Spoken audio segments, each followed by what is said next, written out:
The fact that you are here today means that God does have a future for you.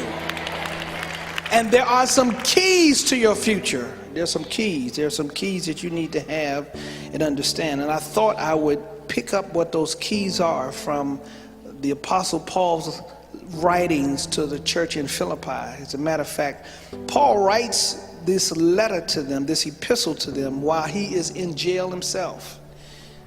Looks like his future has come to an end, but it has not. In fact, the Apostle Paul is not only in a prison, he's in a dungeon. He's in a dreary, drab, dead place. And he writes to this church he helped found to tell them that they had a future. And I believe that the words he said to the Philippian church are appropriate for you and I today. He writes to them, and this church goes on, does great things, casts out demons, gets people delivered. They do great things. Just like you need to know you have a future. There's a future that God has for you.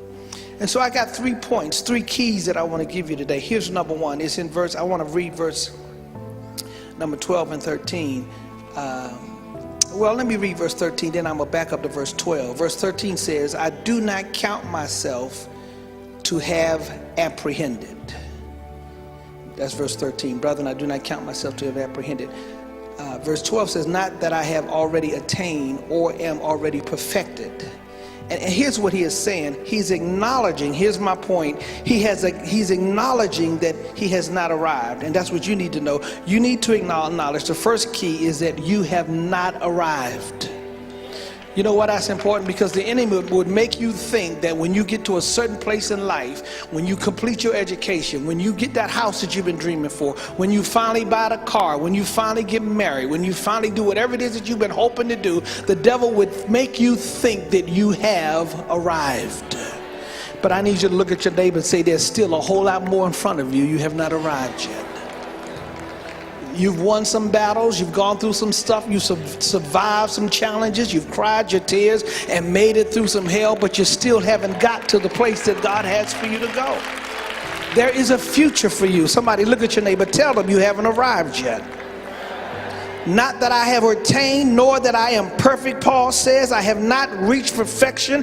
I have not apprehended. I have not gotten a hold of everything that God has for me yet. You need to get that in your heart and in your mind. You haven't arrived yet. You haven't gotten to the end place. You haven't accomplished everything that God has for you to accomplish. You haven't achieved everything that God has for you to achieve. There is a whole bright future in front of you. Thank all 17 of y'all for that rousing affirmation. I know you may not believe that, and I know some of you are not believing that because you keep looking at what you've gone through. You keep looking at your past, and because of what has happened in your past, you cannot believe that God could possibly have a future for you. That's why in verse number 13, I need to point out verse 13. He says, here's my second point. I'm almost finished. I'm not going to preach long. He says, but one thing, I'm going to finish. I'm going to preach till I get finished. Here's point 2 right here. In verse 13 he says, but one thing I do, forgetting those things which are behind. The second key you need to know is you need to put your past in your past. Somebody look at your neighbor and say, put your past in your past. Forget about what has happened yesterday. Forget about the failures of last year. Forget about what has happened last month and last week. Forget about the failures. Forget about all of those things. You got to leave those things behind. There are some things you need to push them in the background. Stop looking over your shoulder. Stop permitting what somebody said about your yesterdays to determine your decisions for your tomorrow. Stop allowing what you did yesterday to define your future. You got to learn how to say goodbye to your past. Adios, arrivederci. You need to learn how to say to some things, I'm not going to let my past stop me. You got to stop letting what people say about you, think about you, forget about what they ponder about you. See, if you let your past dictate your future, you won't go anywhere. That's why some of you haven't gone anywhere. You keep talking about what happened in your past. I refuse to let my past rule my future. Your past, I think I shared with y'all a few months ago how I was so proud of myself that in my past I had lost 20 pounds. I was so proud. I had lost 20 pounds and I was just bragging on how I was eating right and my blood pressure had come down, and I was so proud of me. But I have since then picked up 25 pounds. I found the 20 pounds that I lost and gained 5 more of their friends to come along with them. You see, the problem is I failed to leave in my past. I failed to let the stuff in my past that was dragging me down stay in my past. I reacquainted myself with Brother Mac. Some people call him the Big Mac. Come on, look at your neighbor, say. Somebody else say he's number one. So he said number one. I reacquainted myself with the fries, the McDonald's fries. I failed to drive past the Golden Arches. I failed to get up and walk every day like I was doing.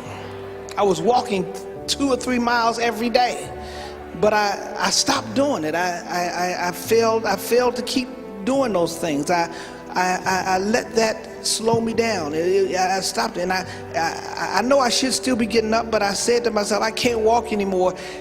It's too cold outside. Come on, talk to me for a second. Even though I have a treadmill in my house, but yet I wasn't willing to walk. But I made a decision. I wasn't going to let the failures of my past stop me. Yeah. So, last night we celebrated my youngest daughter's 21st birthday.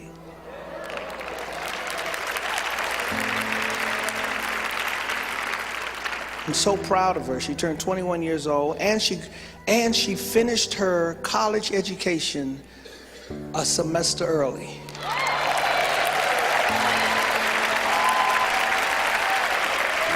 Somebody look at your neighbor. That's $32,000. Hey, hey, hey! So we took her out last night as a family. We took her out to the Longhorn Steakhouse restaurant. So there we are in the Longhorn Steakhouse restaurant, ordering dinner. And while I was sitting at the table about to order dinner, but when the waiter came over and asked me what I wanted, I'm looking at the menu, and the menu actually started talking to me. On the menu, the steak said, "Pick me." He said, "If you get me done, well done, with some I got juices flowing all over me, put some A1 sauce, you'll like me if you just take me." But another voice said, "You've already failed and messed up, and you don't need to mess with that steak." But yet another voice said, "You done already gained 25 pounds. Why don't you wait and start getting back on the right track tomorrow? Order that steak tonight and recover tomorrow."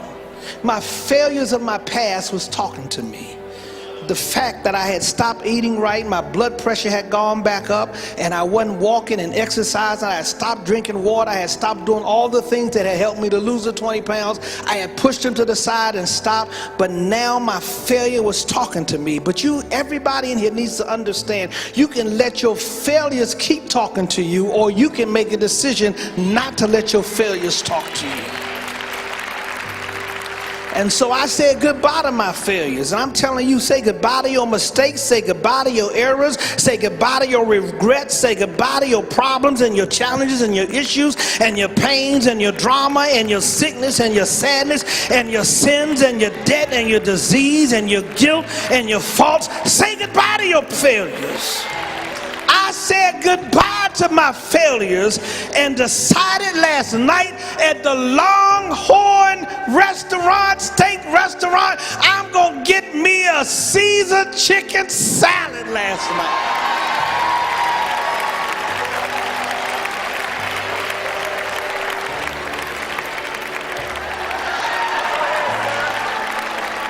I pushed my failures in the past. Now, I don't know who I'm preaching to, but you got people and places and things and addictions and problems that you've had that have drug you down. And my word from God to you today is you got to forget those things. You got to forget about those things. You got to push those things. Forget those things which are behind. You got to push them in the background and stop letting your past dictate your future. Somebody look at your neighbor, tell them with an attitude, and tell them with boldness and courageousness, put your past in your past. Y'all didn't say it loud enough. I didn't hear enough oomph in it. I didn't hear no attitude in it. I'm telling you, you got to forget those things which are behind you. Israel just said it a few minutes ago. I got to push that in the background. If you keep letting your past talk to you, it'll frustrate you and pull you down. Some of you can't move forward because you keep letting your past dictate your future. I don't know who I'm preaching to today, but it's time for you to put your past in your past. So yes, I've started my road. I fell off the bandwagon, but I'm getting back on the bandwagon. I'm starting to eat right. I started last night. Come on, give God a shout with me. I'm getting back on my water drinking trail. In a few weeks, in a few months, I'm going to be a beast standing up here. I'm going to be...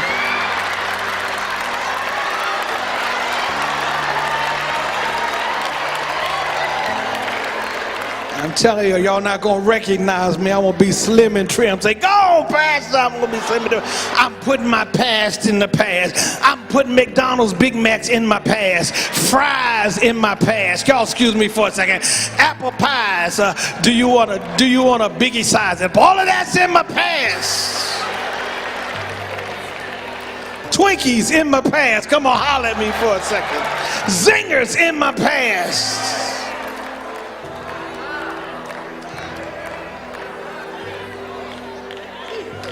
Who am I preaching to today? Some of y'all need to make a list right now of all the stuff in your past that you need to stop letting talk to you.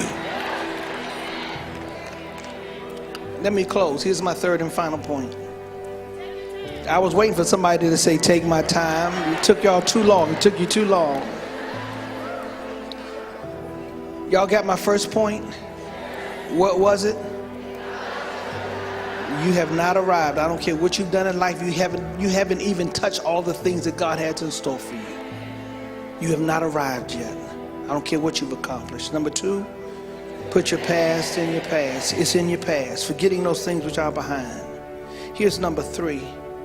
It's right here in verse number 13 as well. Reaching forward, it says, to those things which are ahead. I press toward the goal for the prize of the upward call of God in Christ Jesus. I call that aggressively approach your future. Aggressively approach. Because Paul says, he says, I'm reaching forward. There's a reach here. He says, I press toward. He says, here's what I'm trying to tell you. You got to aggressively approach your future. You got to be aggressive. You can't be timid. You got to be aggressive. B-E-A-G-G-R. Y'all knew the rest of it. You got to be aggressive. Some of y'all can't move forward because you're too timid. You're too laid back. You're waiting on somebody else to do it for you. You want everybody to give you something and do something for you. You got to be aggressive. You got to have an attitude of pressing. Somebody say, I got to press. I got to pursue. I got to chase after it. I got to have a mindset to pursue the goal. I got to reach forward. I got to do that thing that God is calling me to do, to reach, to press toward it. You got to have an aggressive mindset. And that's why I don't know who I'm preaching to today. I'm preaching to somebody. You got to be aggressive. You got to have an aggressive mindset. You got to have an aggressive mindset. I have 6 kids, and my middle son, Jimmy, is he's our 4th child. But if he had been the first child, he would have been the last child.